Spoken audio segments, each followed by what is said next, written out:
Eh, praktikumnya ini ada 2 kan? Betul?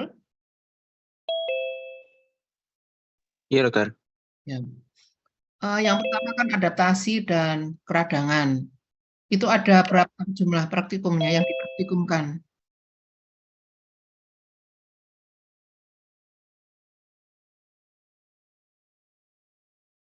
Ada berapa?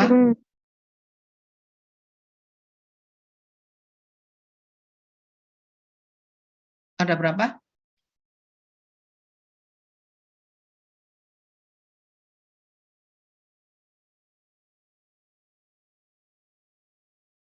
Saya lebih suka tanya jawab, soalnya kalau dari saya sendiri mungkin bisa-bisa masih belum mengerti gitu.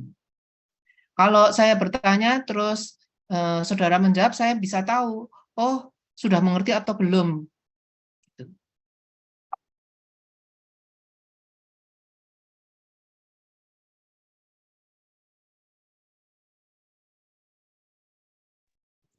Praktikum yang pertama ada berapa yang dipraktikumkan? Ada berapa materinya?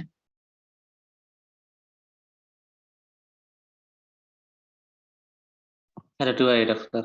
2. Masa cuma 2? Yang 2 itu kan maksudnya 2 kali praktikum. Nah, praktikum yang pertama itu ada berapa materinya? Yang dipraktikumkan ada berapa slide?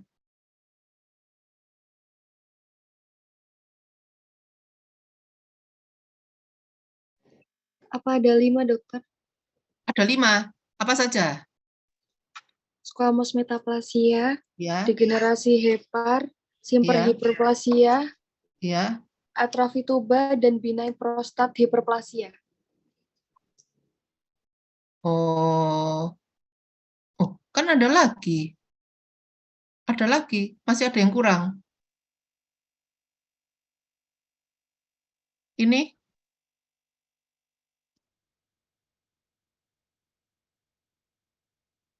apa ini? Degenerasi lemak hepar, dokter. Nah, jadi ada berapa? 6, dokter. 6, dokter. Ada 6. 6, dokter. Oh iya. Itu yang pertama. Kemudian kalau radang masuk yang mana ya? Yang kedua atau yang pertama? Radang Yang masuk kedua, yang dokter. kedua, dokter. Oh, radang yang kedua. Yang ketiga baru neoplasma. Iya, benar, dokter. Berarti ada 3 kali praktikum ya? Betul, dokter. Oke. Jadi yang pertama ada 6. Permisi, dokter. Ya, Permisi, dokter. Apa boleh di-record, dokter, untuk ini dimakan? boleh. Oh, ya, baik, dokter. Terima kasih, dokter. Recording in progress. Nah, kalau mengenai sel adaptasi, jadi begini kuncinya. Besok itu ujian praktikum itu ada soal. Soalnya itu harus dibaca baik-baik. Yang penting dalam mendiagnosa itu ada 3. Jadi clue-nya itu ada 3. 1, gejala klinis. Yang kedua, gambaran radiologis. Yang ketiga, baru gambaran makros atau mikros dari PA. Jadi tidak mungkin PA itu hanya saudara langsung dikasih jaringan. Ini apa? Bukan seperti begitu. Karena dia merupakan proses suatu penyakit. Dan kita melihat morfologinya. Jadi selain melihat morfologi secara makros atau mikros, pasti ada klinis dan radiologis yang data dari klinis dan radiologis. Tanpa itu kita mendiagnosa. Ya, jadi nomor 1, besok saudara kalau ujian dibaca soalnya baik-baik. Kemudian setelah baca soal, saudara tentukan lokasinya di mana. Lokasinya apa? Dari soal itu saudara tahu lokasinya. Kalau pertanyaannya lokasinya di serviks, apa jawabnya? Kira-kira diagnosanya apa?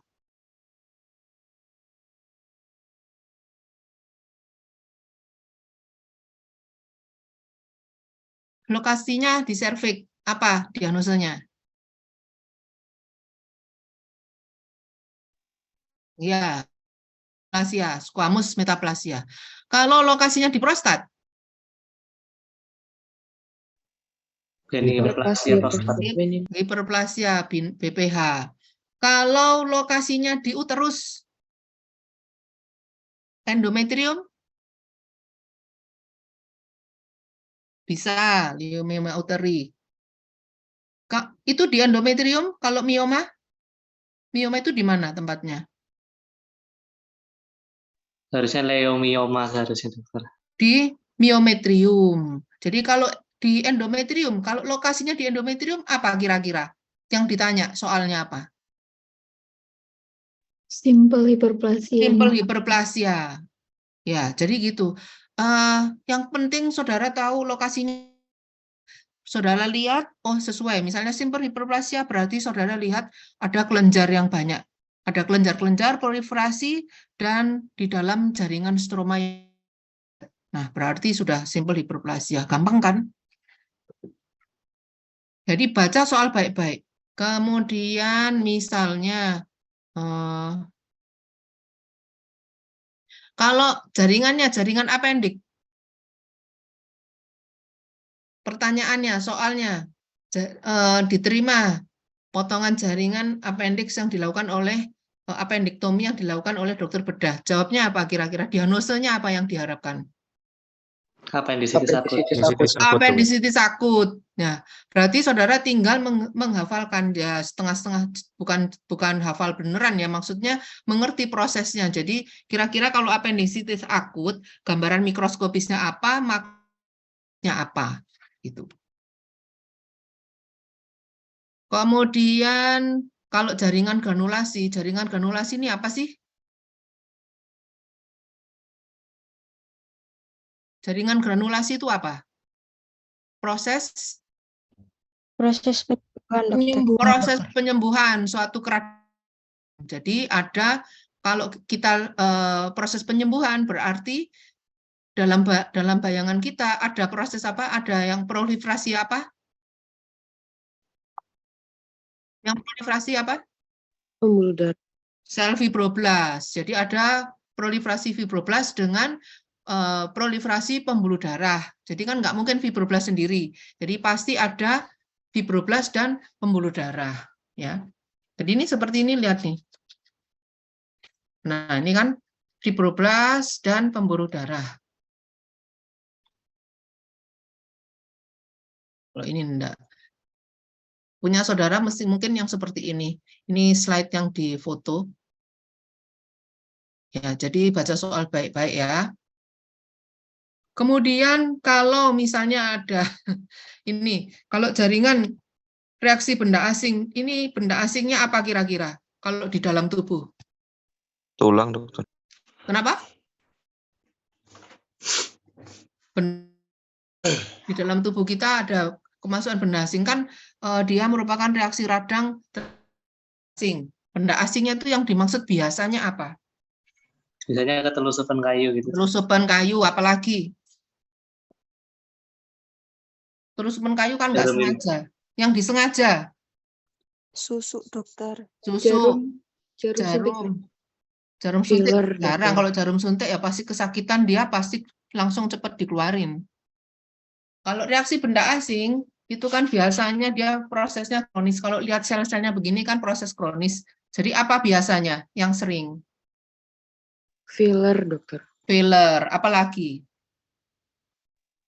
Silikon, dokter. Silikon, apalagi? Benang setelah operasi. Jadi kadang-kadang kalau kita dilakukan operasi, misalnya appendicitis gitu ya, kan kulitnya dijahit kan. Nah itu kadang-kadang benangnya itu nggak mau diserap semua, jadi kadang-kadang masih ada sisa. Nah itu dianggap benda asing. Akhirnya terjadi seperti ini juga. Jadi kalau ini lubang-lubang karena silikon, kalau benang di sini ada hitam-hitam gitu ya, benang-benang namanya. Itu yang dipakai kan dari gut ini catgut, jadi usus kucing biasanya ya. Saya juga nggak terlalu tahu. Sekarang yang sering dipakai itu benangnya apa, itu mudah diserap oleh tubuh. Tapi kalau nggak diserap dia kelihatan gitu memang seperti benang yang dipotong ya, jadi warnanya hitam. Benda asing. Jadi gitu, nanti lihat soalnya baca baik-baik. Kalau nggak benang ya silikon, ya filler, ya toh. Atau mungkin ini sekarang itu yang sering itu filler dengan lemak dari tubuh kita sendiri atau dari lemak yang diambil kemudian ditanam, mungkin di pipi atau di bokong, biasanya sering seperti itu. Jadi kalau tanda mikroskopis, kalau mikroskopis ada jaringan benda asing yang khas ada apa? Tanda bahwa ini suatu radang karena benda asing. Adanya apa? Kita lihat apa yang khas? Lihat apa? Multinuklear sel mungkin. Multinucleated giant cell. Jadi ada multinucleated giant cell jenis benda asing, ya toh. Jadi foreign body multinucleated giant cell namanya. Jadi kan kita lihat ini. Terus apa lagi? Berarti sudah bisa semua kan? Kalau dinding abses itu gimana? Kira-kira lokasinya di mana? Abses biasanya terjadi di mana? Biasanya yang buka jadi abses di mana? Di punggung, dokter. Di subkutis ya, biasanya di bawah kulit. Jadi jaringan di bawah kulit. Bisa di mana-mana. Kalau ini kan contohnya di punggung misalnya. Nanti bisa saja di perut atau di lengan ya. Tapi yang pasti dia di subkutis ya, di soft tissue. Jadi bukan di organ ya toh. Tinggal saudara melihat dinding abses itu terdiri dari sel apa, ya secara mikros, gitu aja.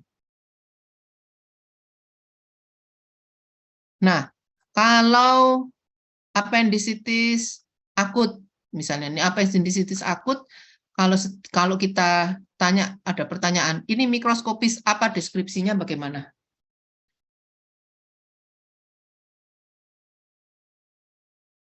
Kan saudara sudah tahu jawabannya dari lokasinya, kemudian sudah tahu, oh jawabannya ini dia appendicitis akut. Jadi kalau pertanyaannya, ini gambaran mikroskopis, saudara diberi slide mikroskopis, berarti jawabannya mikroskopis. Gambaran deskripsinya bagaimana? Terdapat sel-sel radang polimorfonuklear. Iya, tapi sebutkan dulu, selain itu, kan ini jaringan. Jaringan apa? Jaringan sembab. Jaringan appendix, ya toh jaringan appendix itu kan ada mukosanya bagus. Nah, karena dia radang, biasanya mukosanya bagaimana? Mukosanya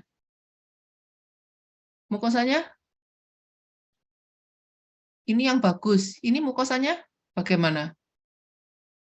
Nekrosis. Nekrosis. Mukosa nekrosis, kemudian jadi tampak jaringan nekrosis dan sel-sel radang akut neutrofil yang banyak ya, sembab PNN, sel-sel radang PMN yang banyak sekali. Padat. Jadi sel-sel neutrofil padat gitu. Tapi jelaskan bahwa jaringan apendiksnya sudah rusak, tidak normal lagi. Kalau ini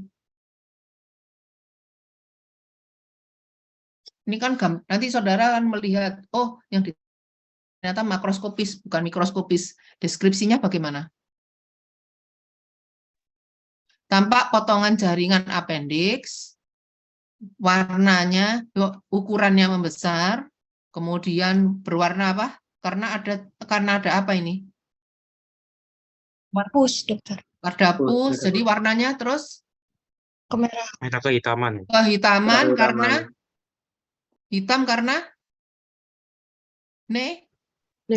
nekrosis. Jadi tampak jaringan appendix, ukurannya membesar ya, diameternya membesar, kemudian di dindingnya terdapat pus dan nekrosis berwarna kehitaman. Tuh. Kalau ini apa ini?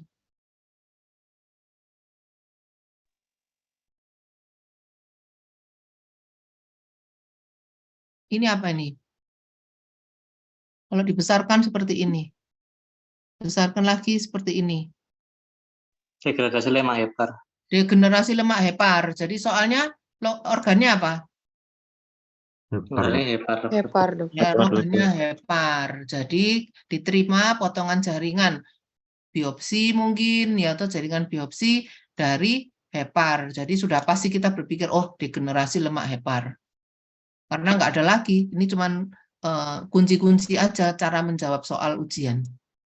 Ya, tinggal nanti pertanyaannya apa? Kalau saudara dikasih slide, ya jawabannya harusnya mikroskopis. Tapi kalau dikasih makros, gross, gambaran gross, makros, berarti saudara diminta untuk deskripsi makroskopis. Kalau ini deskripsinya gimana?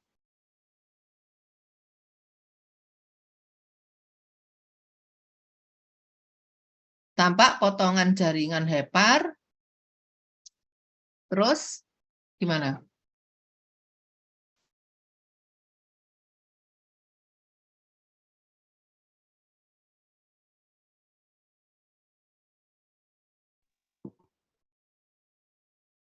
Tampak potongan jaringan hepar dengan hepatosit yang berisi lemak. Berisi lemak di dalam sitoplasma, membentuk gambaran seperti cincin. Seperti cincin. Jadi intinya pignotik terletak di tepi, terdesak oleh vakuol lemak. Jadi di sini tampak potongan jaringan hepar dengan hepatosit berisi vakuol lemak pada sitoplasma. Kemudian bisa, kalau yang besar, dia bisa membentuk apa, kista ya kalau nggak salah. Apa? Kalau lemaknya jadi satu.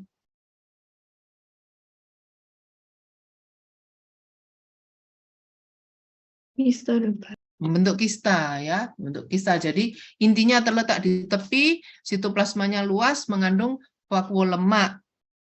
Ya, membentuk seperti cincin. Kalau makroskopis, ditanya makroskopis, kira-kira gimana deskripsinya? Kan ada lemaknya di jaringan hepar. Jaringan hepar normal ada lemak nggak? Tidak ada. Nggak ada. Warnanya apa kalau nggak ada lemaknya biasanya? Ya sama sih, manusia sama sapi warnanya sama. Apa warnanya? Warnanya apa normalnya? Merah kecoklatan, Dok. Merah kecoklatan. Jadi bila ada lemak, degenerasi lemak hepar, kira-kira karena ada tambahan lemak, beratnya bagaimana? Ukurannya bagaimana? Bertambah besar. Berwarnanya, warnanya apa? Kekuningan.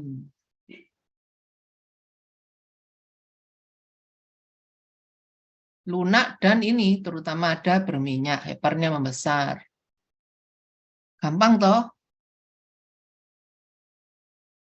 Yang enggak bisa apa dari ini?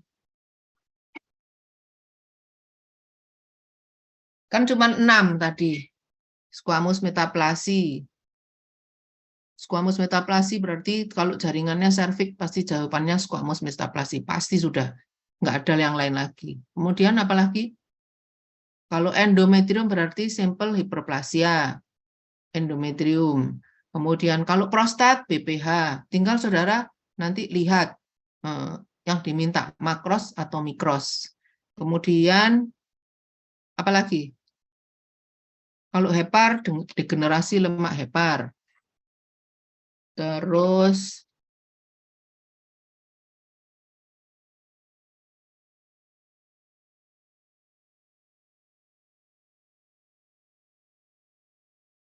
nah, kalau pertanyaannya tuba, pasti apa? Atrofi. Jadi kalau ada wanita, pasiennya itu wanita, umurnya bisa berapa saja, dilakukan operasi TAH BSO, BSO jadi salpingo-oophorectomy. Salpingo-oophorectomy, salping itu tuba, oophorectomy itu ovariumnya dipotong juga, itu namanya salpingo-oophorectomy. Jadi dilakukan eh, potongan jaringan tuba. Nah, pada pemeriksaan PA tampak jaringan tuba seperti berikut. Nah, seperti berikut berarti kalau makros ya mikros tinggal. Jadi kalau ditanya seperti ini, misalnya saudara dikasih gambar ini, apa jawabnya?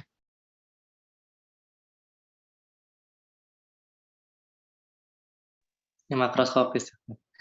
Ya, makroskopis. Jadi A, diagnosenya apa? B, baru jawaban makroskopis. Kalau jawaban makroskopis gimana di sini deskripsinya? Tampak jaringan?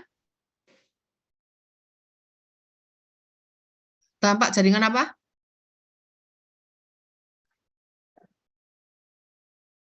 Ini jaringan apa ini? Ini jaringan apa?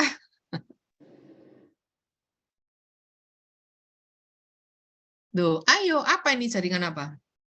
Nggak apa-apa, nggak usah takut. Salah nggak Epitel, apa-apa. dokter. Kenapa? Epitel, dokter. Oh, epitel. Loh, ini loh jaringan. Kalau epitel itu kan sel, bukan jaringan. Ini sel apa jaringan? Jaringan. Jaringan, Ini dokter. jaringan. Jaringan apa ini? Jaringan Jaringan ikat tuba, mungkin, dokter. dokter. Ini jaringan apa ini? Kalau nggak salah itu mesenkim dokter. Mesenkim. Bukan. Bukan. Ini jaringan tuba.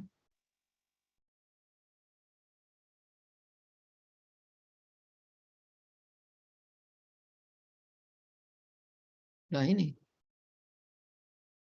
Nih, atrofi tuba. Jadi ini jaringan tuba sebetulnya. Jaringan tuba, coba saya carikan normalnya. Sebentar. Sebentar.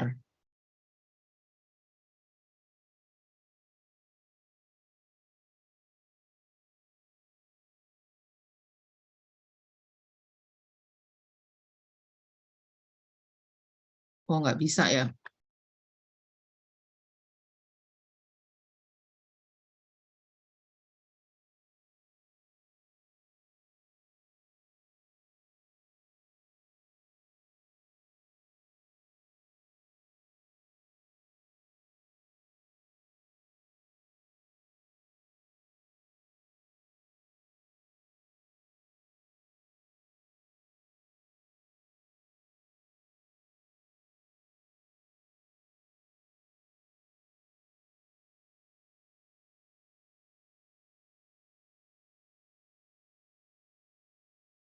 Oh, ini.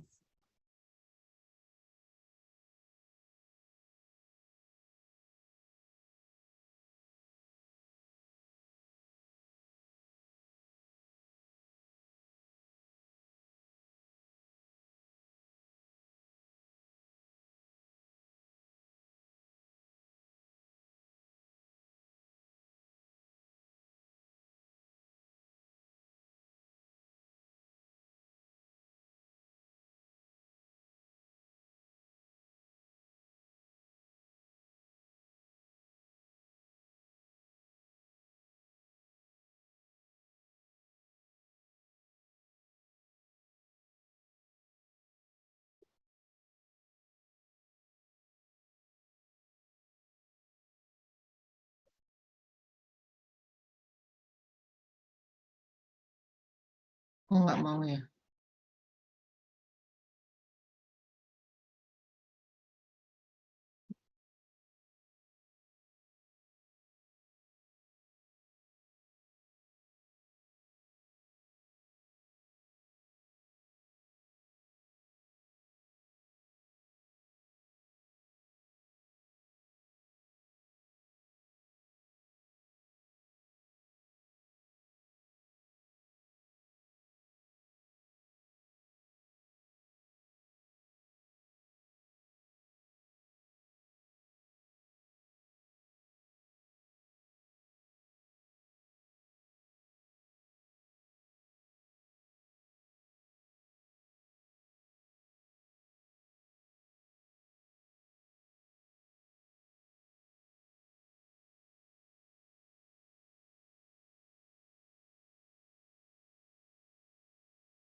Nah, ini loh. Bisa lihat, bisa kelihatan screen Iya, saya. dokter. Kelihatan dokter. Nah, dokter. iya, ini uterus, kemudian ini tuba fallopi'i, ini ada fimbre, ya fimbre, terus ini dia menutupi ovarium, ini ovarium, ini ligamentumnya yang apa namanya, yang menyangga ovarium. Nggak apa-apa. Jadi ini adalah tuba yang normal. Tuba normal itu diameternya hanya sekitar 5 mili. Tetapi yang punya kita, karena dia sudah melebar, dilatasi, karena tadinya dia infeksi, terus berisi pus atau nanah, tapi nanahnya kemudian diserap, diabsorpsi. Biasa yang penyerap siapa? Nanah Tuba, itu dokter. kenapa? Jaringan limfa. Apa? Tuba, dokter. Iya, tuba. Tapi yang menyerap nanah di tuba itu siapa? Kan dia misalnya infeksi kan berisi sel-sel radang. Radangnya itu macam-macam. Pada saat dia akut, radangnya sel-sel neutrofil. Nanti kalau sudah mulai prosesnya kronis, belum sembuh, sel radangnya sel apa? Sel mononuklear. Sel plasma, limfosit, histiosit. Nah, akhirnya lama-lama kan dia pasti ada yang rusak-rusak juga kan, jaringannya tuba ada yang nekrosis, kemudian apa namanya, ada pus, ya, pus itu kan jaringan rusak bercampur dengan sel-sel radang. Nah, kemudian karena pusnya itu bertambah banyak jumlahnya, jadi lumennya yang tadinya 5 mili, dia akan melebar, dilatasi seperti di praktikum saudara. Di praktikum itu ukurannya berapa? Lumennya, diameternya. 1 cm, 2 cm?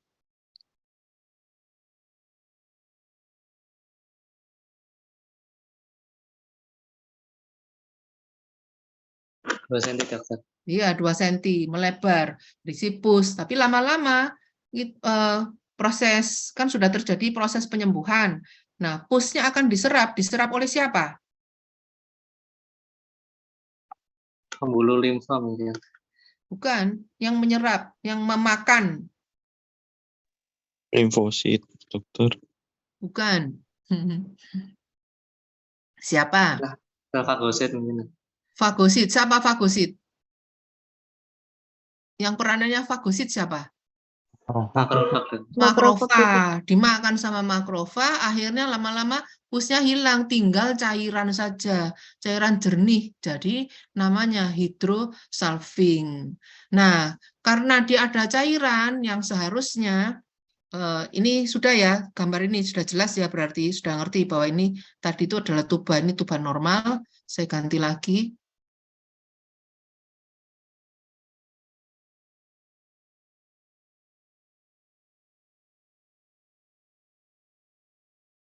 Nah, ini lumennya, lumen tuba yang berisi cairan, sehingga awalnya di dalam tuba itu kan seperti ini. Sebentar. Nah, ini lumen tuba, ada fili-fili, di dalam sini ada fili tuba namanya ya, seperti jonjot-jonjot begitu, seperti jari-jari. Nah, fili ini akan terdesak oleh cairan, sehingga lama-lama filinya yang tadinya panjang-panjang, jadi tinggal seperti, nah ini, hilang filinya, malah tinggal sisa kecil, jadi kecil sedikit, ini filinya. Nah, dinding tubanya dia akan dilatasi, dinding tuba normal, ini ada otot polos di sini ya kan. Ini diameternya cuma 5 mili, tapi akhirnya karena terdesak oleh cairan, dia jadi dilatasi sekitar 2 cm, kemudian ini dindingnya jadi tipis. Kok tahu tipis? Ini kita lihat secara makroskopis tuh, tipis kan. Harusnya dia tebel, kemudian ada di dalam lumennya ada fili-fili, tapi di sini sudah tidak ada. Kemudian dindingnya tipis, filinya atrofi. Jadi seperti ini disebut dengan tuba atrofi karena filinya atrofi. Bisa juga atrofi itu karena usia yang sudah menopause ya, pada usia-usia 56, 60 tahun, walaupun dia tidak ada kelainan apa-apa, dia bisa atrofi. Jadi fili-filinya juga akan berkurang. Yang tadinya seperti ini fili-fili, hampir seluruh lumen ini ada. Sekarang di dalam lumen filinya hanya sedikit, ini sisanya sedikit. Nah, ini sisa sedikit filinya. Kalau dibesarkan, epitelnya yang seharusnya kolumnar, karena terdesak oleh cairan, dia jadi ada yang kubis, ini kubis, yang ini kolumnar, ini kubis, gitu. Paham? Jelas? Jelas, dokter. Masih ada yang mau ditanya? Ada yang belum Dokter. jelas mungkin? Izin bertanya tadi Iya. disebutkan cairan encer jernih itu disebut apa? Hidrosalving. Jadi awalnya sebetulnya perjalanannya ini atrofi tuba yang seperti ini, yang ada cairannya hidrosalving itu awalnya pasti karena infeksi. Atau obstruksi juga bisa. Obstruksi salurannya, obstruksi. Tapi kebanyakan sebagian besar karena infeksi, tubanya infeksi, kemudian berisi nanah, namanya piosalving. Nah, nanahnya akan diserap atau dimakan oleh makrofag, lama-lama dia menjadi jernih, ya kan? Karena semua jaringan nekrosis, jaringan sesar radang dimakan semua sama makrofag, habis tinggal cairan jernih. Tetapi jumlah cairannya juga nggak bisa berkurang, tetap aja banyak, dan dia sudah terlanjur dilatasi. Pada saat terisi cairan jernih namanya hidrosalving. Tapi yang sudah terlanjur dilatasi, dia yang nggak bisa kembali lagi. Dan fili-filinya jadi atrofi. Sehingga kita sebut kalau yang seperti ini, itu namanya tuba atrofi.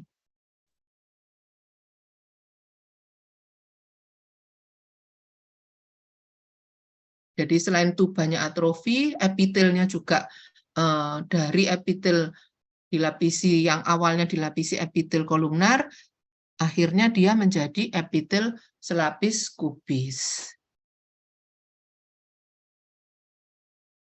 Ini yang kubis, ini yang panjang-panjang itu epitel yang panjang-panjang kolumnar. Ya ini panjang, ini pasti kolumnar ya. Tapi yang di sini ini kan sudah pendek-pendek ini. Ini kubis. Ini juga ini kubis. Ya. Bagaimana? Sudah jelas atau masih belum jelas?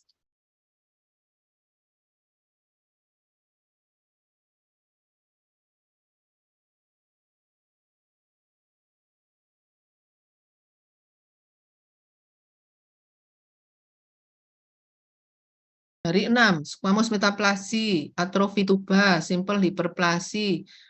Oh ya, prostat hiperplasi. Coba sekarang apa bedanya?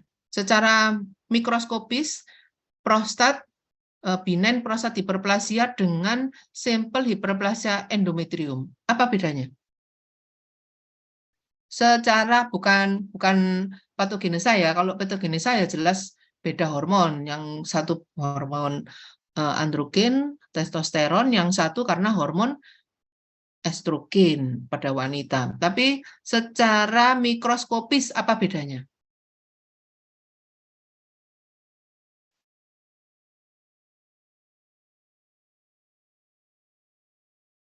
Ini apa ini? Gambar apa ini? Hiperplasia endometrium. Iya, yang ini hiperplasi endometrium. Ini juga hiperplasi endometrium. Saudara lihat, itu ada kelenjar-kelenjarnya dan stromanya padat, ya. Kelenjarnya itu membentuk apa ini? Ini kelenjar dengan kelenjar. Apa di sini namanya? Back to back, berpunggungan, ya. Jadi kelenjar dengan kelenjar berpunggungan. Kalau ada tanda seperti itu berarti dia sudah termasuk hiperplasi. Atau gland in gland, misalnya gland in gland itu kelenjar di dalam kelenjar. Di sini kok saya nggak lihat ya. Jadi yang pasti pada hiperplasi itu kelenjarnya proliferasi, stromanya proliferasi, dan kelenjarnya dia akan membesar kistik, jadi membentuk kista-kista. Ini kan melebar kistik. Seharusnya yang normal seperti ini. Nah, ini normal.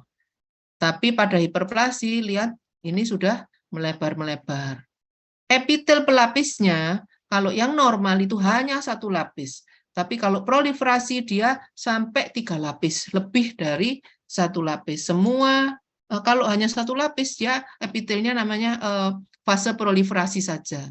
Jadi pada fase proliferasi epitelnya 1 lapis, epitelnya itu epitel kolumnar. Tapi kalau simple hiperplasia, dia sudah hiperplasia, kita lihat epitelnya ini. Jadi epitelnya berlapis-lapis atau pseudostratified. Ini kita lihat. Bisa jelas ya epitelnya, bisa lihat. Kan saudara sudah punya semua ya PowerPoint-nya ya.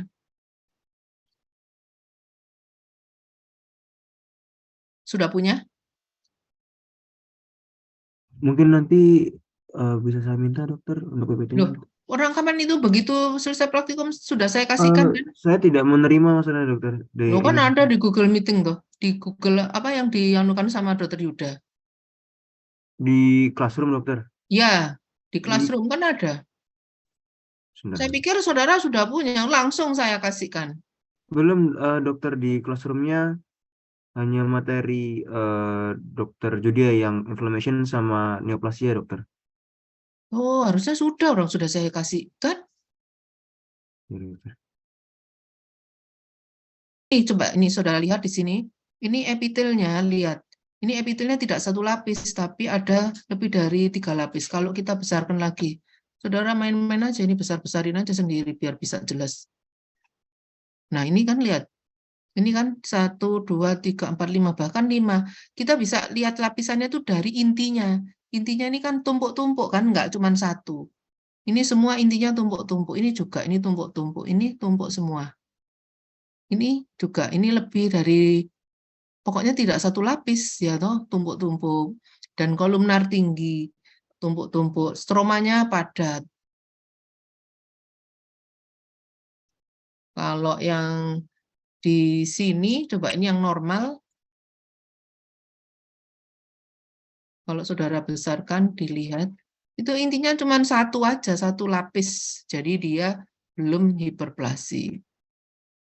Tapi nggak usah nggak usah berpikir gitu. Pokoknya ada pertanyaan di dalam ujian pasti simple hiperplasi, nggak mungkin tanya yang normal, ya kan? Nah, tinggal saudara tulis aja di situ yang ditanya. Kalau mikroskopis tadi tampak jaringan endometrium, potongan jaringan endometrium, di mana terdapat proliferasi kelenjar endometrium dan stroma endometrium padat. Kelenjarnya dilatasi dengan gambaran back to back, gland in gland, dilapisi epitel, proliferasi yang tersusun pseudostratified.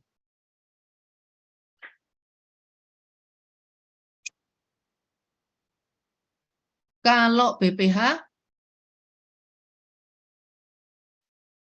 nah, ada gland in gland nggak?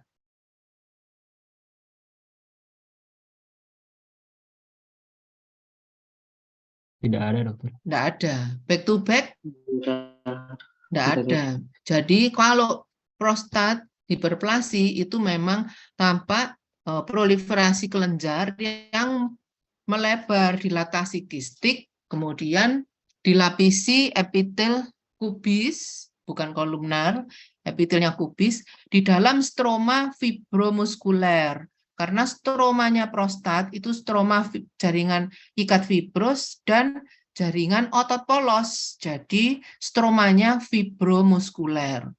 Beda dengan endometrium. Endometrium stromanya bukan fibromuskuler. Dan ada gambaran back to back, gland in gland gitu.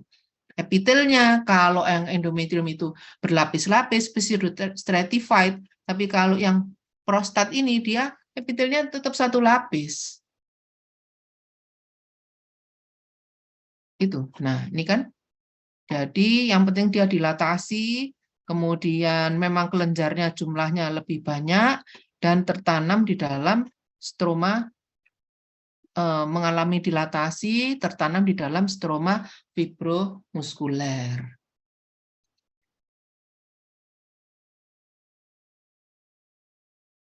Dilapisi epitel kubis, ya. Jelas bedanya? simple hiperplasi dan BPH?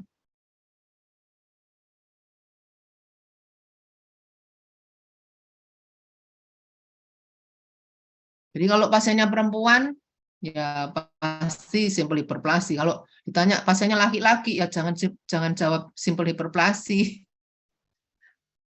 Pasti BPH. Ada yang mau ditanya? Udah jelas semua?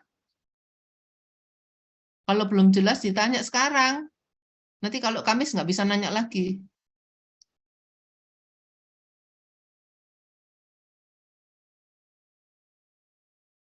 Dokter mau tanya, dokter, kalau untuk makroskopisnya BPH itu kelenjar prostatnya juga membesar ya dokter? Iya, membesar. Sehingga kalau kelenjar prostatnya membesar, gejala klinisnya apa?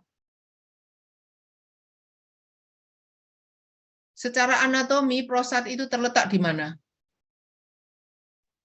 Memang saudara harus lihat atlas juga. Di bawahnya VU, di bawahnya vesika urinaria. Jadi setelah vesika urinaria, di bawahnya itu ada kelenjar prostat, ya. Kemudian baru ke penis ya. Baru ke penis. Nah, jadi bila prostatnya itu membesar, akhirnya kencingnya bagaimana? Kencingnya terhambat dokter. Obstruksi, ya. Salurannya obstruksi, terhambat, sehingga apa keluhannya? Nyeri saat kencing dokter. Nyeri saat kencing, dan terdapat, kalau dia sudah memang betul-betul buntu, obstruksi, apa yang terjadi? Pendarahan. Retensi, bukan perdarahan, retensi urin. Jadi urinnya tidak bisa keluar, VU-nya membesar, vesika urinarianya membesar, dia retensi urin, jadi ya sakit, dia tidak bisa kencing, keluhannya tidak bisa kencing. Bukan hanya nyeri pada saat kencing, tetapi dia tidak bisa kencing. Jadi kalau tidak bisa kencing, itu kasusnya kasus akut apa kronis? Kronis. Tidak bisa kencing.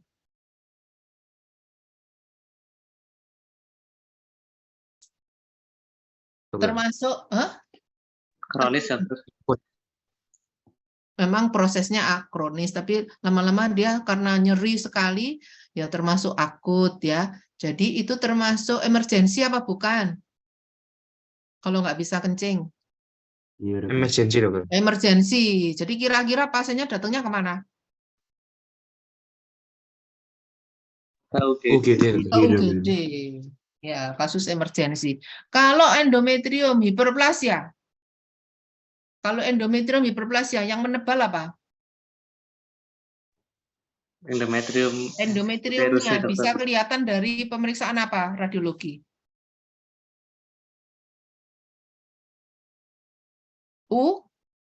USG. Jadi pada pemeriksaan USG kelihatan bahwa dinding endometriumnya dia akan menebal karena jumlahnya bertambah banyak, stromanya bertambah, kelenjarnya bertambah, sehingga pada pemeriksaan USG akan terlihat bahwa dinding endometriumnya itu akan menebal. Nah, proses menstruasi bagaimana? Apa yang jatuh pada saat menstruasi? Apa yang keluar? Lapisan endometrium. Lapisan endometrium. Jadi apa yang terjadi? Keluhannya apa?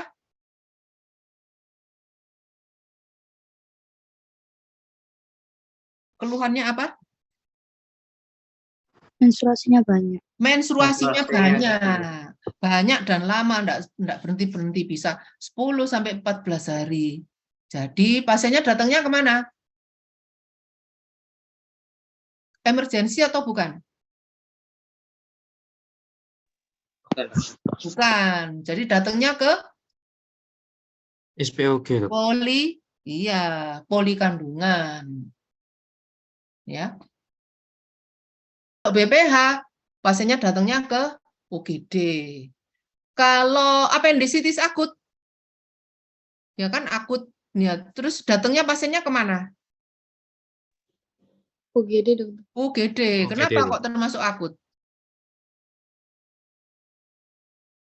Kan kita lihat seperti ini tadi.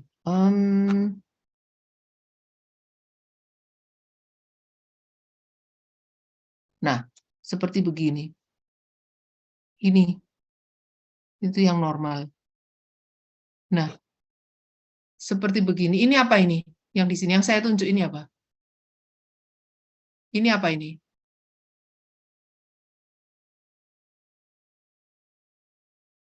Lemak, dokter. Lemak. Lemak ada di mana? Ini gambaran makrosnya. Sebentar. Nah, ini ada gambaran makrosnya. Lemaknya di mana? Di tepi luarnya. Ini di luarnya, di dinding paling luar, ya toh. Nah, itu ini ada lemak. Sekarang ini apa yang terjadi di sini? Nekrosis, dokter. Nekrosis. Kita lihat nekrosisnya sampai mana?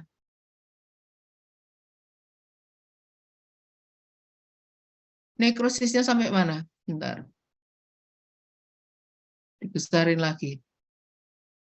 Nekrosisnya sampai mana? Ini mukosa kan? Lumennya, lumen apendik, lumen usus.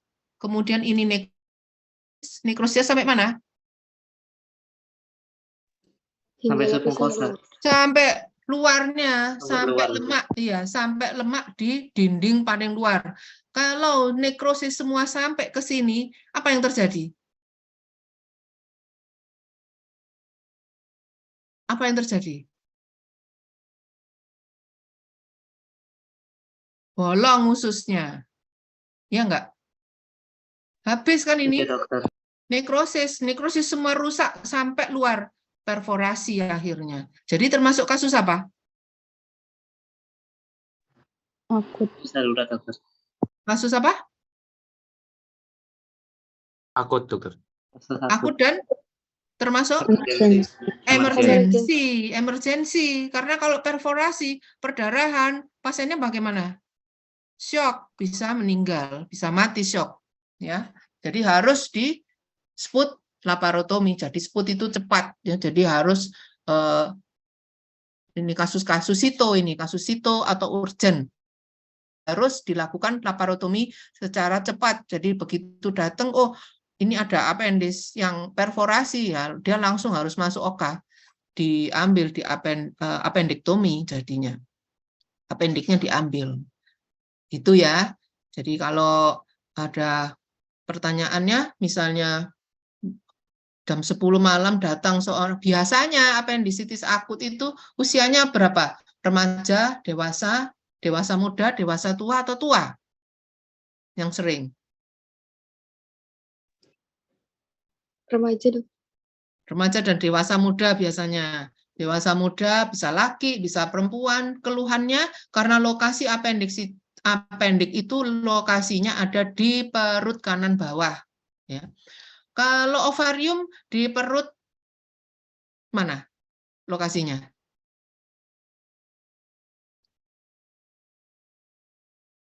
Perut atas, bawah? Bawah, dokter. Di perut Bawah. bawah. Jadi hati-hati. Kalau pasiennya perempuan, bisa appendix, bisa ovarium, ya toh. Tapi kalau pasiennya laki-laki nyeri perut kanan bawah, 95% kasus appendix, ya. Dan pasti karena dia radang, sebelumnya kan pasti ada radang, pasti ada tanda-tanda, ya toh, tanda-tanda. Kalau sudah nekrosis berarti kan dia sudah sangat parah, ya. Apa tanda-tandanya? Secara klinis, apa yang dirasakan pasiennya selain nyeri? Tanda-tanda radang apa? Cardinal sign, dok. Panas, dokter. Panas. Jadi pasiennya Demam. demam tinggi, terus-menerus, tidak turun-turun, ya. Demam, nyeri, ya. Tuh. Jadi kalau ada keluhan demam pasti infeksi. Infeksi bisa macam-macam di sini, bisa akut, bisa kronis. Tapi yang terutama itu yang akut, kasus-kasus akut ini kayak apendisitis akut, demamnya demam tinggi. Kalau kasus radang kronis, di sini contohnya apa? Kalau radang kronis.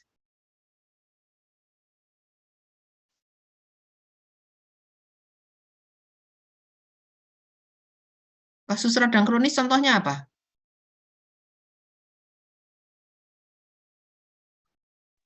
abses tuh.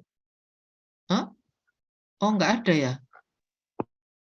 Biasanya saya ambil endocervicitis, jadi biasanya di serviks, tapi endocervis jadi ada polip di situ, kemudian dia polip itu kan dia bagian yang menonjol dari serviks ke arah vagina, jadi dia lama-lama dia mengalami inflamasi dan akhirnya biasa erosi, kemudian bisa perdarahan, bisa terjadi jaringan granulasi, tapi biasanya karena kecil ya, jaringan serviks itu di dalam dan sangat kecil, tidak pernah dia besar, sehingga dia tidak ada demam pasiennya. Pasiennya tidak demam. Kalau appendicitis akut itu pasti demam tinggi, nyeri. Jadi kalau kita lihat secara tampak umum, jadi apa itu namanya? General apa? Saudara sudah belum ya?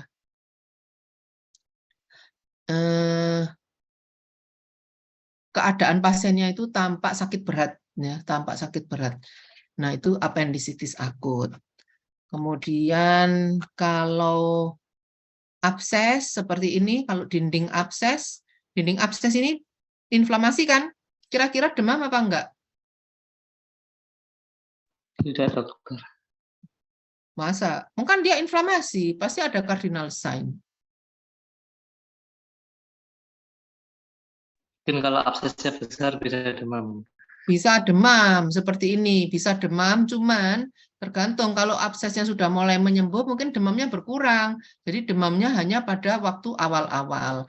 Tapi kalau sudah ada dinding abses seperti ini, mungkin awalnya dia nyeri sekali, tapi karena sudah ada proses penyembuhan, mungkin lama-lama nyerinya juga akan berkurang, ya. Nah ini jadi ini sudah enggak merah kan di sini? Ini sudah enggak merah. Awal-awalnya pasti merah. Ini sudah enggak merah, jadi ini tinggal dinding abses saja. Pusnya kemana? Pusnya kemana?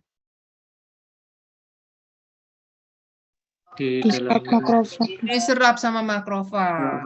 Ya. Jadi hanya tinggal dinding abses yang terdiri dari apa ini? Sel-sel fibroblas, ya. Jadi sel-sel fibroblas.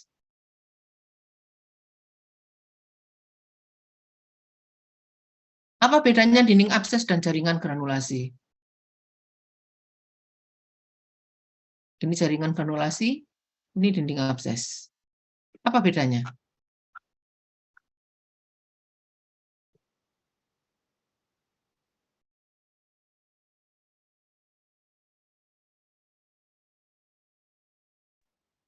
Kalau yang granulasi lebih kelihatan pembuluh darahnya. Iya, jaringan granulasi itu proliferasi fibroblas dan pembuluh darah. Tapi kalau dinding abses dia hanya fibroblas saja, fibroblas dan fibrosit, jadi kapsul gitu ya, bentuk seperti kapsul dalam suatu rongga, yang rongganya itu berisi cairan, cairannya bisa pus, bisa cairan serus karena pusnya sudah dimakan oleh makrofag. Tapi kalau jaringan granulasi dia kan masih baru ini ya, jadi ada proliferasi fibroblas dan pembuluh darah. Dan juga jaringannya itu kelihatan sembab ya, atau odem ya. Jadi dalam jaringan granulasi ini proliferasi fibroblas yang edematus dan juga tampak proliferasi pembuluh darah. Nah, ini juga pembuluh darah. Ini masih ada sel-sel radangnya di sini. Jadi dalam stroma yang sembab itu ada sel-sel radang. Di sini juga ini ada kelihatan ini sel-sel radang. Nah. Paham? Ada pertanyaan? Dokter izin bertanya. Iya, silakan. Untuk yang makroskopik, yang dinding abses, kita masih perlu menyebutkan yang cardinal sign atau tidak? Iya, enggak apa-apa. Jadi kalau ditanya misalnya deskripsinya dinding abses, oh cardinal sign, enggak lah, kan kalau ditanya, ini kalau pasien iya cardinal sign, tapi kalau ini, apa yang tampak? Enggak ya. Mana? Ada ya. Sebentar, bukan ini berarti ini.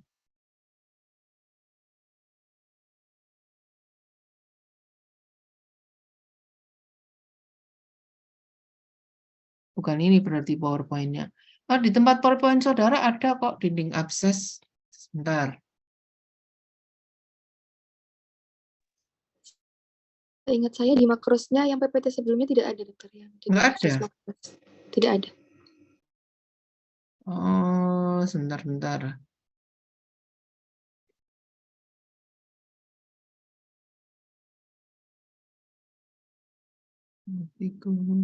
Aduh.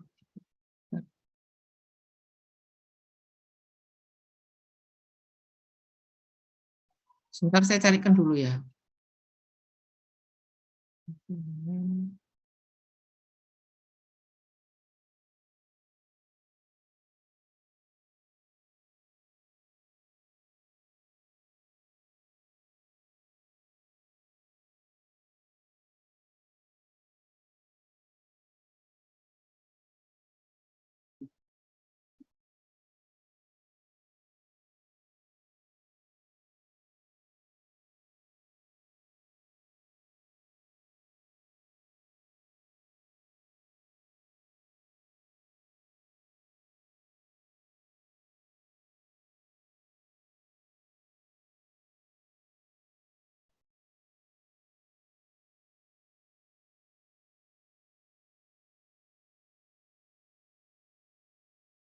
Tadi itu saya lihat di mana ya, sebentar.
Sebentar ya, saya carikan. Ini dokter.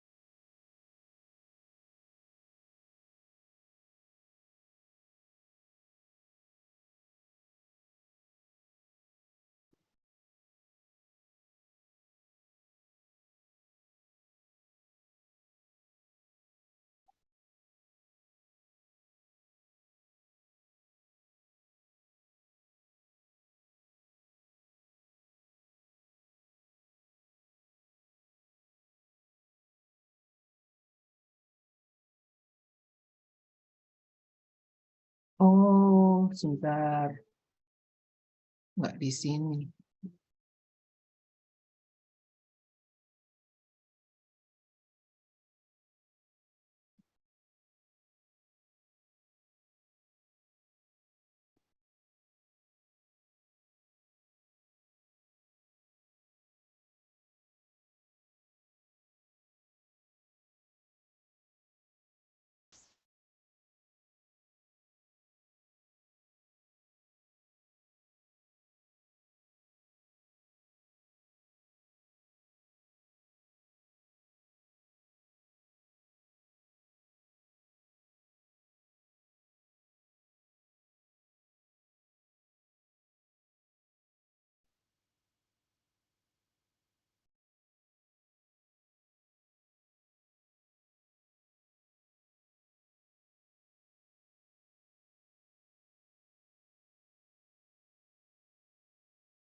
Kok hilang ya?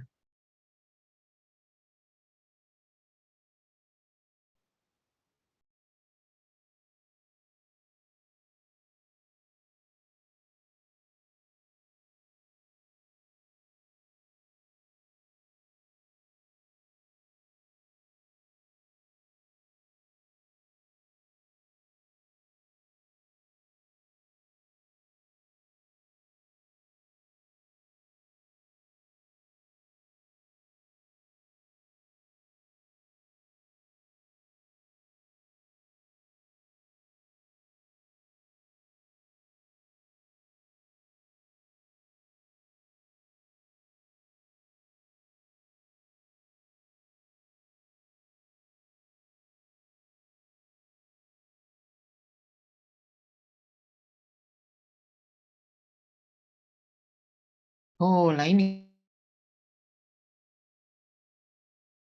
Sebentar, saya share yang baru.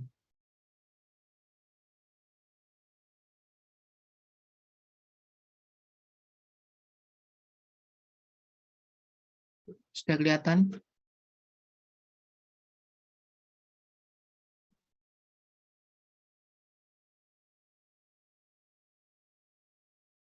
Nah, ini. Ini pasiennya. Sudah kelihatan? Sudah.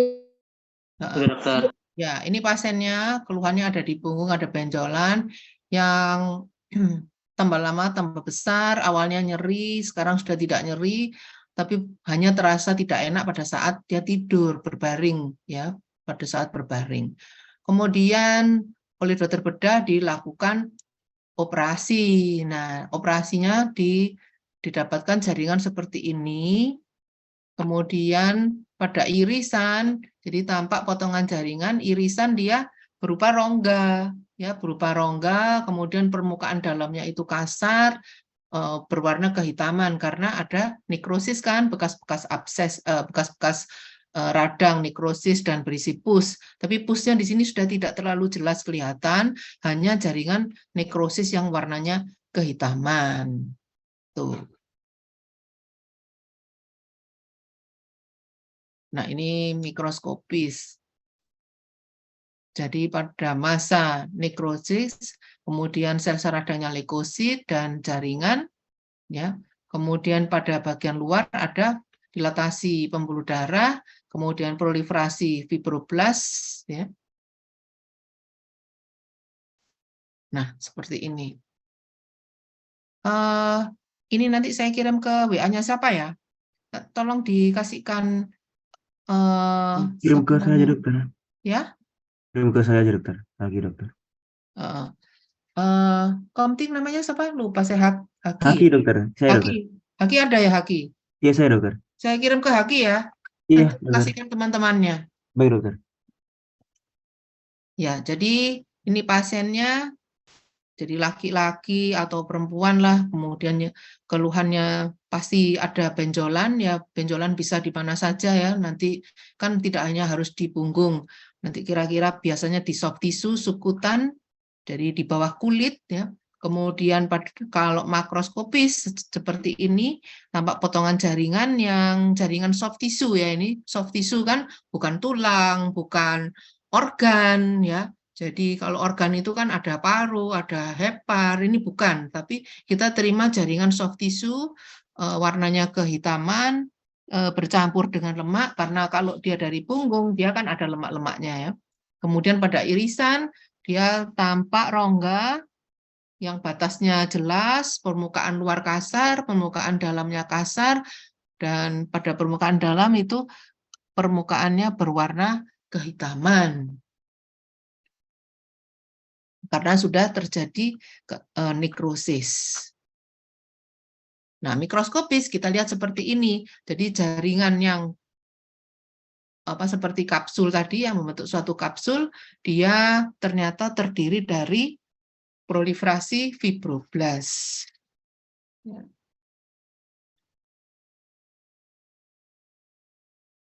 Sudah gitu aja, dan tapi tidak tampak tanda-tanda keganasan, tidak ada mitosis, tidak ada nekrosis, dan tidak ada perdarahan. Nah, ini sel-sel fibroblast. Apa bedanya fibroblast dan fibrosit? Sudah dapat histo belum ya? Belum kali ya? Kejauhan ya saya. Belum sampai bertanya. situ, dokter. Hah? Kenapa? Materinya histo belum sampai situ, Dok. Belum sampai sini. Iya, ya sudah. Ini sel-sel fibroblast, jadi sel-selnya spindle dari jaringan ikat ya, jaringan ikat fibroblast. Sudah itu aja.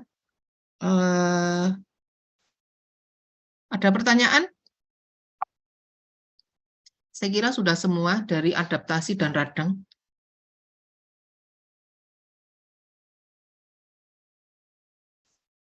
Yang penting makros dan mikros dihafalkan. Ya nggak usah terlalu plek, ya nggak apa-apa. Tapi tahu. Yang penting sebutkan jaringannya atau organnya, kemudian kelainannya apa.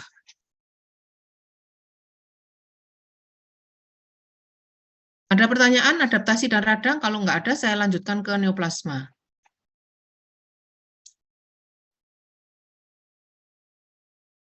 Apa yang masih nggak ngerti?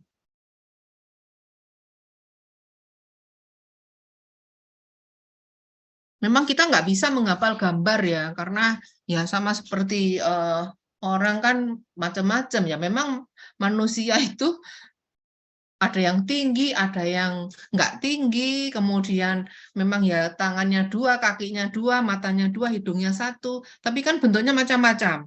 Jadi sama seperti ini, PA itu bukan seperti histologi gitu ya. Kalau histologi kan jelas ini sel apa, ini apa namanya, organ apa gitu. Tapi kalau PA itu enggak, karena kita mengikuti proses suatu penyakit, jadi perubahan morfologinya itu. Tapi yang penting kita pegang aja clue-cluenya.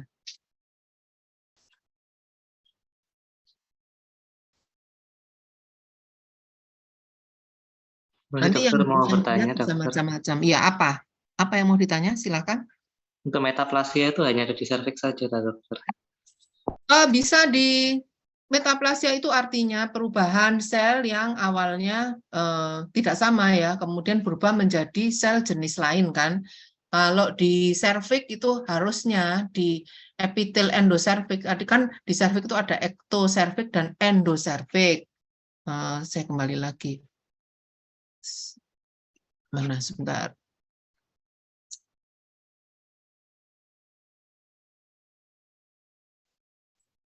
Oh, nggak ada.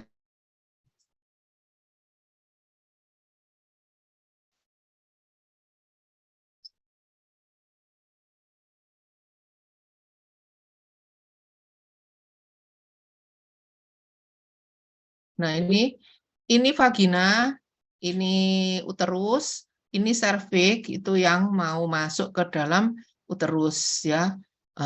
Serviks itu ada yang ekto di luar, ini ektoservix, ini endoservix.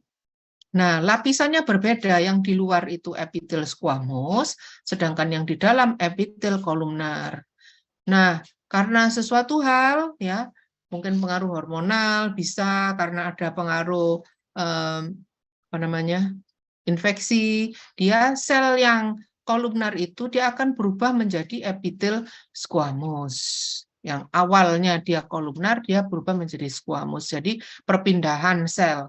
Nah ini kalau dibesarkan. Mohon ini maaf dokter, layarnya belum ter-share screen. Oh gitu, sebentar. Oh iya. Kelihatan? Sudah dokter. Nah, ini ada ya, ini vagina, kemudian ini uterus, ini ada serviks, ini ektoservix, yang ini endoservix. Ya, kalau kita besarkan seperti ini ektoservix, yang ini endoservix. Endoservix itu epitelnya hanya satu lapis, epitel kolumnar. Tapi yang di ektoservix itu epitelnya epitel squamous, pseudo stratified. Jadi gambaran yang merah ini kan, jadi dia tebal. Jadi nyambung dengan epitel vagina, ini juga epitel squamous sampai ke vulva, sampai ke kulit kita, sama dengan epitel kulit. Kenapa? Karena itu suatu epitel itu kan pembungkus ya, pembungkus. Jadi dia harus kuat. Kalau kena sentuh, kena apa dia tetap kuat, tidak ada luka.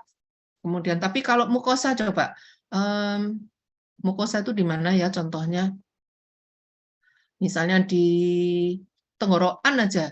Nah, selain di serviks, yang perbatasan itu yang dari epitel squamous ke epitel kolumnar itu di mana? Kalau bukan laring ya, di bawahnya laring yang mau masuk ke saluran napas ya. Di situ ada perpindahan dari epitel squamous ke epitel kolumnar. Nah, itu sering juga dia metaplasi menjadi squamous. Bisa karena radang terus-menerus, misalnya ada pasien orang-orang yang merokok, kalau dia epitelnya kolumnar, dia kan lama-lama ya rusak ya, dia tidak tahan. Tetapi jadi dia harus berubah, akhirnya dia berubah menjadi epitel squamous gitu. Jadi selain di serviks, bisa juga di saluran napas yang sering itu. Atau kalau di saluran cerna ada lagi, di saluran cerna itu antara usofagus dan lambung. Usofagus itu epitelnya squamous, masuk ke dalam lambung, epitelnya sudah berubah menjadi epitel kolumnar karena dia menghasilkan kelenjar-kelenjar. Nah, perbatasannya itu bisa metaplasi.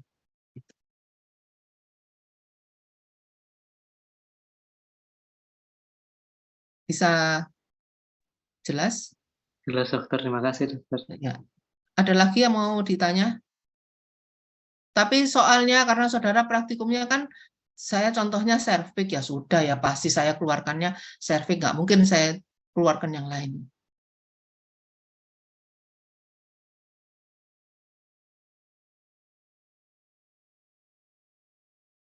Ada lagi yang mau bertanya?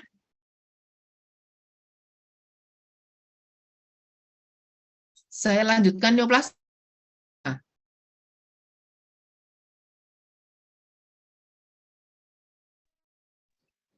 Mungkin bisa dilanjutkan, dokter. Iya, saya lanjutkan neoplasma ya.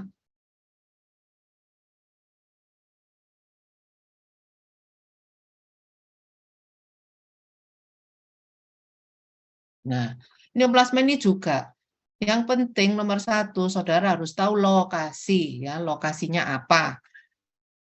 Lokasinya neoplasmanya ini ada berapa sih materinya?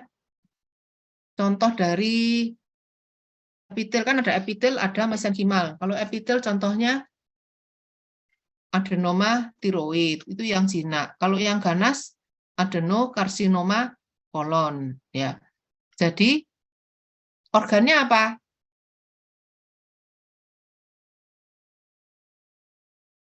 Organnya apa? Organnya tiroid Tiroid dan kolon. kolon. Jadi kalau pertanyaannya itu tiroid, pasti adenoma tiroid diagnosanya.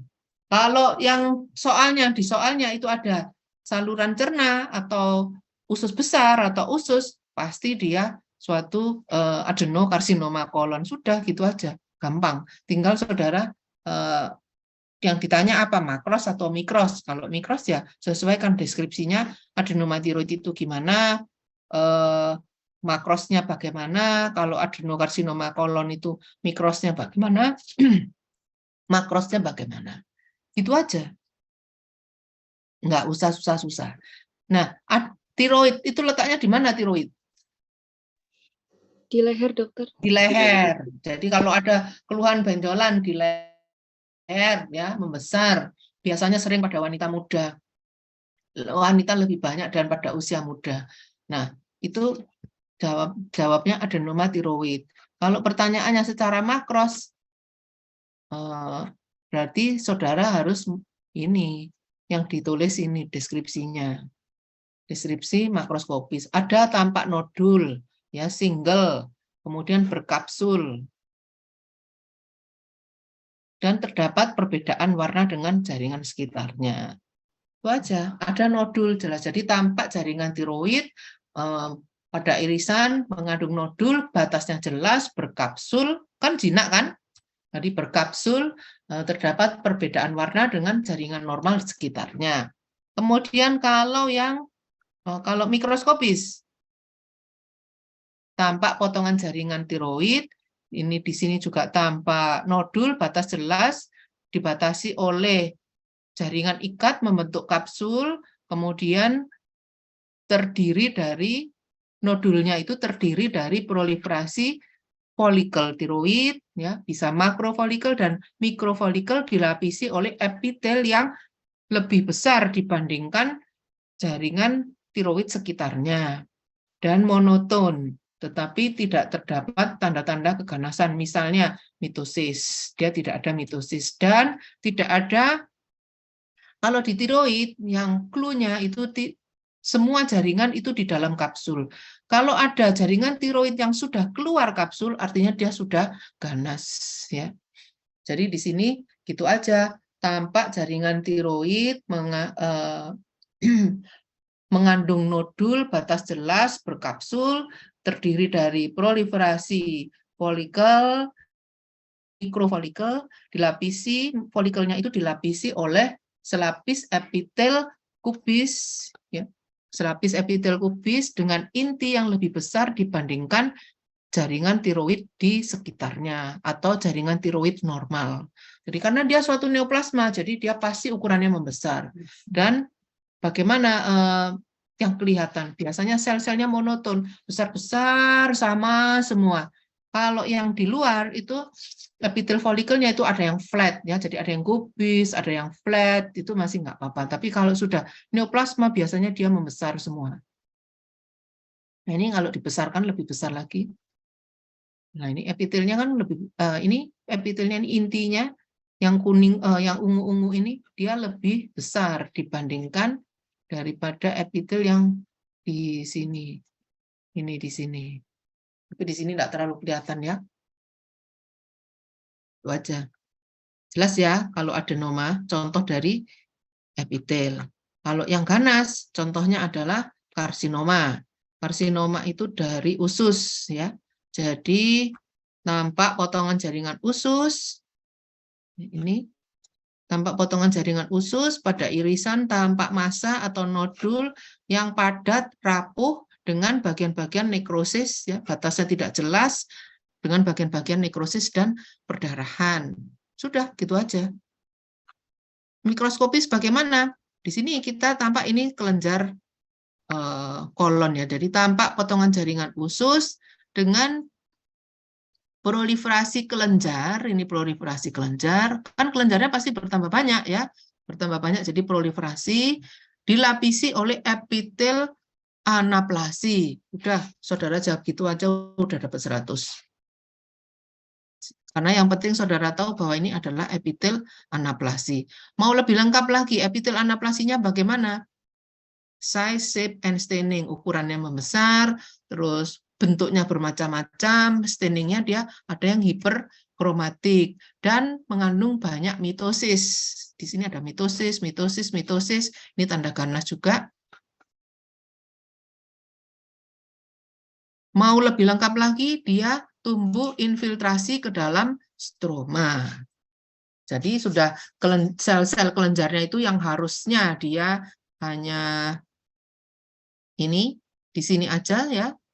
Bentuknya kan bagus, ya, tersusun rapi. Yang di sini kita lihat dia susunannya sudah bermacam-macam, ya, sudah tidak rapi lagi dan terdapat infiltrasi ke dalam stroma sel ganasnya. Jadi deskripsinya mikroskopis, tampak potongan jaringan usus, terdiri dengan mengandung tumor, terdiri dari proliferasi sel-sel epitel anaplasi dengan inti pleomorfi, intinya hiperkromatik, kromatin intinya kasar, terus kemudian anak intinya, nukleolinya prominent dengan banyak mitosis, dan tersusun membentuk struktur kelenjar atau asini, tumbuh infiltrasi ke dalam stroma. Jelas? Ada yang mau ditanya? Adenoma dan karsinoma?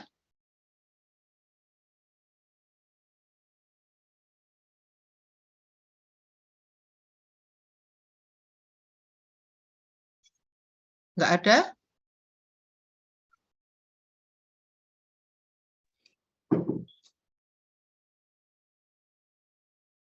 Yang lain ini adalah contoh dari mesenchim ya, ada fibroma, kemudian ada kalau sel-sel fibroblas itu fibroma, fibrosarkoma, kalau sel otot polos itu mioma uteri, kalau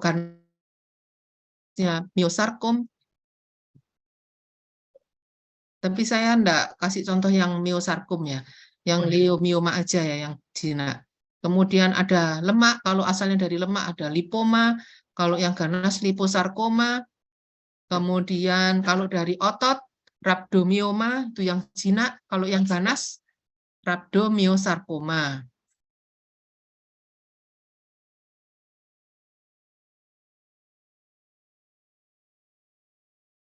Kemudian dua macam, oh ini fibroadenoma, ini dua macam ya, yang mix tumor, jadi epitelnya proliferasi, stromanya juga proliferasi. Suatu neoplasma yang stroma dan epitelnya jadi komponen mesenchimalnya proliferasi, komponen epitelnya juga proliferasi. Ini fibroadenoma. Fibroadenoma ini dia terdapat di payudara. Jadi kalau saudara nanti ada pertanyaan payudara, pasti jawabnya fibroadenoma mama. Kalau teratoma, itu di mana biasanya? Jaringannya apa teratoma?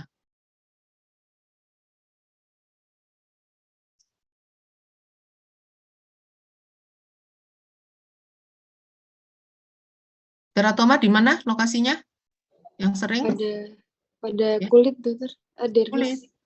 Kulit bisa kista dermoid, tapi yang dipraktikumkan saudara, lokasinya di mana? Uteri, dokter. Ovarium. Di ovarium, jadi dia termasuk germ cell tumor, ya, germ cell tumor dari ovarium. Nah, seperti ini. Dia biasanya bentuk kista, ya, berbentuk kista, berisi lemak dan rambut, ya. Kemudian ada dermal plaque di sini, dermal plaque yang mengandung ini ada gigi. Nah, secara mikroskopis, jadi kista dilapisi epitel squamous, bisa juga epitel squamousnya itu karena ada rambut dan gigi, berarti dia ada adnexa kulit. Adnexa kulit itu ada kelenjar sebasea, terus folikel rambut, kemudian kelenjar apokrin ya. Jadi nanti bisa aja yang terlihat adalah epitel squamous dengan adnexa kulit. Dan di dalam stroma selain ada adnexa kulit, dia juga bisa bermacam-macam, ada jaringan tiroid ya. Kalau yang ini ada jaringan tulang rawan ya, kondroid begitu ini. Yang ini epitel squamous atau nisquama, sudah tidak ada intinya. Normalnya dia berinti. Ini adalah jaring sel-sel yang mengandung keratin. Kemudian di sini ada kelenjar, ini kelenjar, dan ini adalah jaringan tulang rawan. Nah, ini ada tiroidnya di sini. Ini tiroid, ini tulang rawan, kemudian ini lemak, ya, jaringan lemak. Kemudian biasanya suka ada bronkus, ini enggak ada. Nah, jadi mikroskopis gini aja deh, makroskopis dulu. Makroskopis tampak potongan jaringan tumor pada irisan tampak berupa kista, ya, kista berisi lemak dan rambut. Ya. Kemudian permukaan dalamnya halus, permukaan luarnya juga halus. Secara mikroskopis yang dilihat adalah dinding kista dilapisi oleh epitel squamous ya, dengan adnexa kulit. Di dalam stroma mengandung kelenjar dan jaringan tulang rawan atau cartilage. Tampak juga jaringan tiroid, jaringan lemak ya. Ini yang apokrinnya itu. Ini sel apokrinnya. Dan ini adalah kelenjar-kelenjar. Sudah, cuman gitu aja. Kalau yang imatur ada komponen neuroektodermal. Oh ya, jadi kalau kista dermoid yang jinak di sini dibilang tidak tampak komponen neuroektodermal. Yang ganas di dalam stroma tampak komponen neuroektodermal. Ini komponen neuroektodermal. Jadi gambaran seperti roset ya. Seperti roset ini ada rongga di tengah, kemudian dia ada sel-sel epitel yang membentuk struktur seperti roset. Ini roset, ini roset, ini roset, ya ini juga ini roset. Jadi ini adalah komponen neuroepitelial.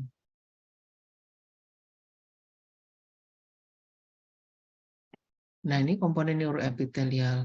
Jadi ini sel-sel glia, ini sel-sel glia ya, sitoplasmanya fibriler kita lihat. Jadi ini kan sel-sel saraf ya. Kemudian di sini ada tampak gambaran roset. Di sini namanya neuroepitelial. Neuro itu karena berasal dari saraf dan epitel yang berasal dari ektoderm. Kalau sel glia itu apa, endoderm atau mesoderm?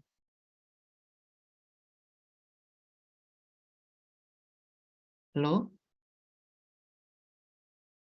Ya, dokter. Kalau sel glia itu, sel saraf itu ektoderm atau mesoderm atau endoderm?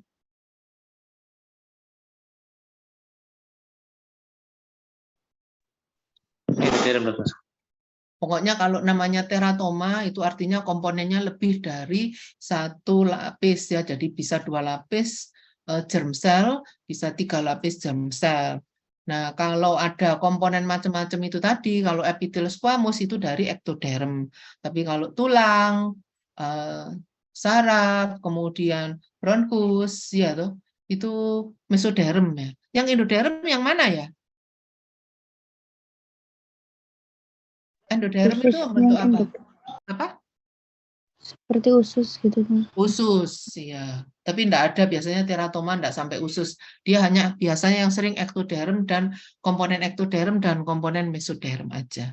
Tinggal ini bedanya. Kalau yang jinak tidak ada komponen neuroepitelial, kalau yang teratoma ganas ya, jadi malignan teratoma itu ada komponen neuroepitelial. Jelas? Terus Kalau dokter yang- nanya ya. tadi, Apa? bentukan neuroepitelial itu bentukan sel apa, dokter? Neuroepitelial dari namanya neuroepitelial, jadi dari neuron, jadi saraf dan epitel. Jadi epitel saraf gitu. Neuroepitelial ya itu istilah aja, tetapi yang pasti gambarannya seperti ini, membentuk roset-roset ini. Jadi apa ya, kayak bunga roset itu. Nah, ini kan seperti bunga. Ini seperti bunga, kelompok-kelompok seperti bunga. Ini namanya neuroepitelial. Ini seperti bunga. Jadi gambaran yang seperti ini namanya neuroepitelial. Coba lihat di sini, tidak ada kan? Di sini tidak ada komponen seperti itu. Di sini ada tulang rawan ini ada lemak, ini ada jaringan tiroid, ya. Kemudian ini ada kelenjar-kelenjar, atau mungkin kelenjar bronkus atau apa biasanya. Kemudian kalau di sini ini ada tulang rawan, kemudian ini kelenjar, dan ini squamous, jadi keratin, lapisan tanduk saja. Gitu. Kalau yang ini ada epitel kolumnar ya, ini epitel kolumnar, berarti dia ini mungkin ini bronkus karena epitelnya epitel kolumnar, kemudian ini ada kelenjar, ini adalah kelenjar sebasea, kemudian ini lemak, kemudian di sini nggak tahu ini yang lebih gelap ini apa, mungkin saraf ya. Jadi dalam stroma berisi komponen bermacam-macam komponen. Kadang-kadang kalau gigi ya nggak ada di mikroskop, nggak ada di gambaran mikroskopis karena gigi kan keras sekali ya, nggak bisa dipotong jadi nggak bisa dibuat slide. Jadi gigi tampak pada gambaran makroskopis aja. Ada yang mau ditanya? Jadi ada komponen epitel, ada komponen mesenkim. Yang mesenkim bisa lemak atau lipoma atau liposarkom, fibroma, fibrosarkom, ya jaringan ikat fibrus, atau dari otot, mioma, leiomyosarkom atau leomioma. Kemudian dari otot rangka. Otot rangka itu yang jinak rhabdomioma, yang ganas rhabdomyosarkoma. Jadi nanti saudara baca soal baik-baik, dia maunya yang mana, di komponen lemak atau komponen ototnya, ya, atau fibroblast. Kalau fibroblast mungkin di ovarium, ya, ovarium. Jadi kemungkinan kalau yang pertanyaannya ovarium, kalau nggak fibroma ovarii, ya teratoma. Tinggal saudara lihat apa yang dilihat di situ. Kalau komponennya macam-macam berarti teratoma. Ya, kalau nggak ada neuroepitelial berarti teratoma. Ada neuroepitelial berarti malignan teratoma.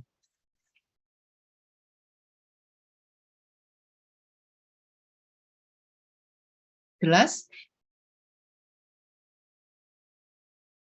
Masih ada yang nggak ngerti? Ditanya aja.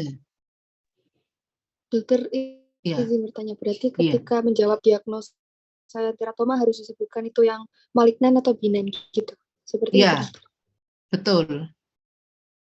Benign teratoma atau malignan teratoma. Nah, nanti kan saudara disuruh menyebutkan deskripsinya. Jadi deskripsinya bagaimana? Kalau itu ganas, malignan teratoma, saudara harus menyebut tampak neuroepitelial. Gitu. Kalau menjawab ganas tapi neuroepitelialnya tidak disebut, ya nilainya kurang.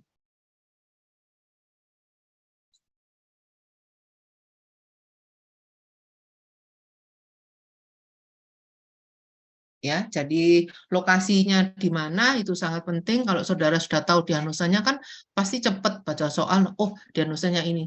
Langsung aja ngelihat gambaran mikroskopis paling cuma sebentar, oh ya sesuai. Langsung tulis deskripsi makros atau deskripsi mikros.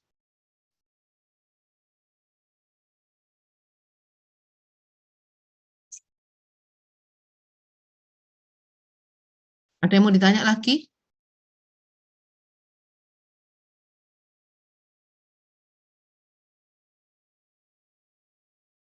Siapa yang mau bertanya?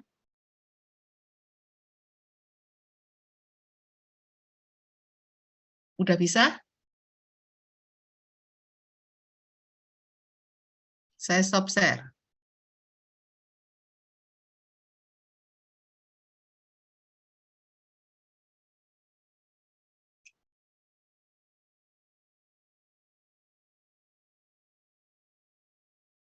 Siapa yang mau bertanya? Yang nggak ngerti yang Dokter mana? mau bertanya, dokter. Iya.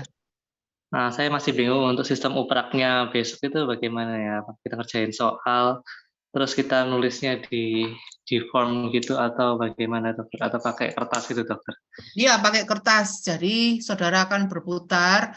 Jadi satu soal itu saya nggak tahu 1,5 menit ya, 1,5 menit atau berapa menit. Itu saudara ada pertanyaan di situ, ada soalnya. Soalnya membaca soal. Kemudian dari soalnya itu ada pertanyaan. Setelah soal itu ada pertanyaan jelas apa diagnosenya, pertanyaan A. Yang pertanyaannya B, jelaskan deskripsi. Kalau itu ada gross ya deskripsi makroskopis, tapi kalau yang dilihat itu yang diberi itu slide mikroskopis berarti yang ditulis deskripsi mikroskopis. Jangan soalnya ditulis lagi, pasti salah ya. Kan soal itu gejala klinisnya. Klinis, gambaran radiologis kalau ada, dan mungkin bantuannya diberi lab. Jadi sama seperti kalau saudara tutorial. Dan itu ada 20 soal, jadi setelah 1,5 menit akan ada bel, nanti saudara pindah tempat. Dan jawaban saudara ditulis di apa ya? Di kertas folio yang dibagikan. Tulis nama, tulis kelompok.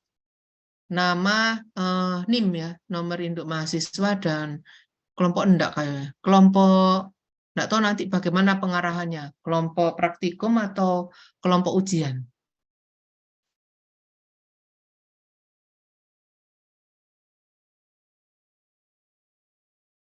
Ada yang mau bertanya lagi?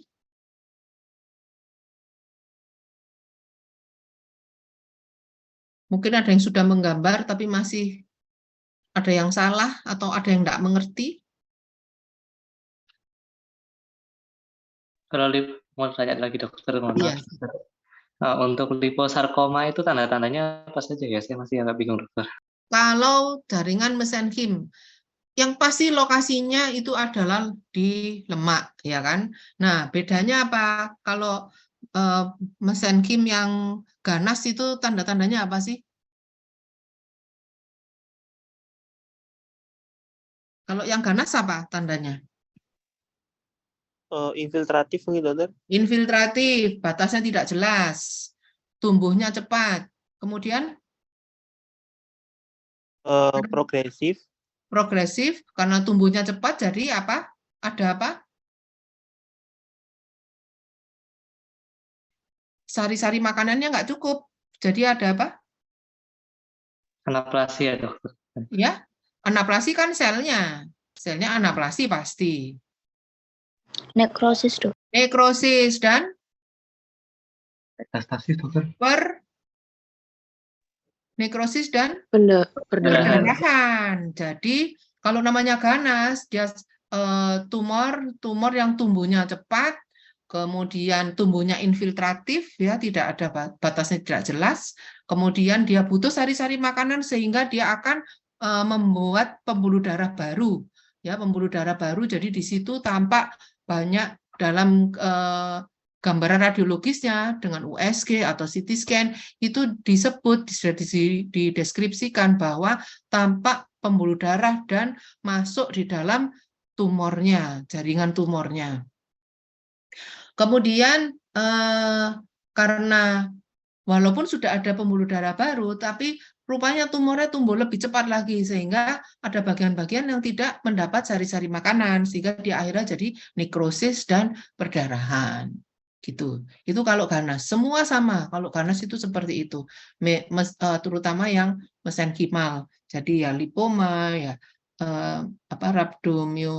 liposarkoma, rhabdomyosarkoma, fibrosarkoma, semua yang sarkoma-sarkoma itu pasti pembuluh darahnya proliferasi. Dan ada nekrosis, ada perdarahan. Bahkan mitosisnya banyak.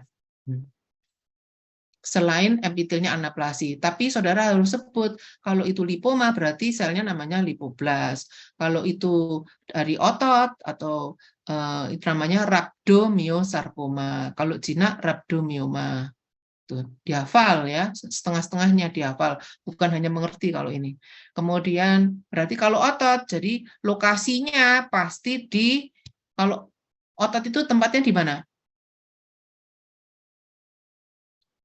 Yang banyak ototnya tubuh kita di mana? Di kulit bukan? Di Ekstremitas, dokter. ekstremitas. Kalau nggak di tangan ya di kaki, pokoknya ekstremitas gitu. Kalau lemak juga lipoma itu kan banyak, kalau dari slide saya itu lipoma di bawah kulit yang sering. Jadi subkutan juga hampir sama dengan dinding abses. Tapi bedakan, kalau dinding abses karena dia proses inflamasi atau radang pasti ada cardinal sign, ya enggak? Tapi kalau dia neoplasma, nyeri enggak? Dia hanya tumbuhnya berlebihan, tumbuh berlebihan. Nyeri apa enggak?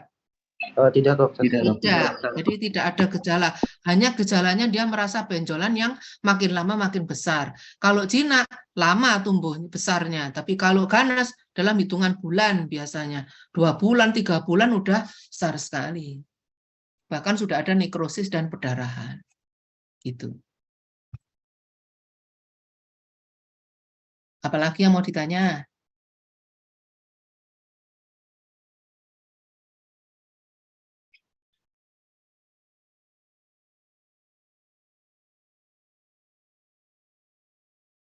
Siapa mau tanya lagi? Mumpung masih ada waktu. Dan kebetulan saya nggak repot.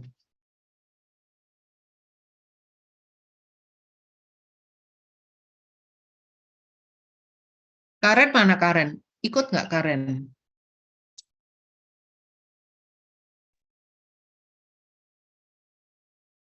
Iya, dokter.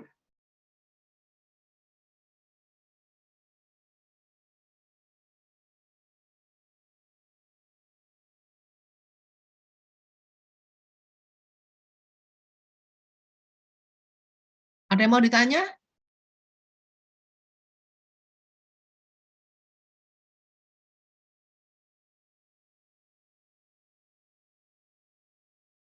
Udah jelas semua ya? Sudah, dokter. Oke, ya wes. Sudah semua ya. Saya akhiri.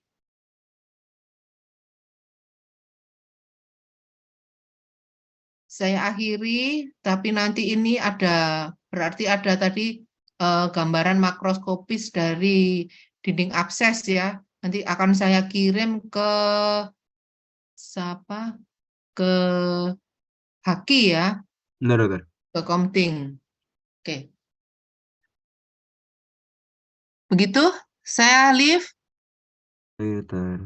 Ya, Terima terima kasih banyak. kasih.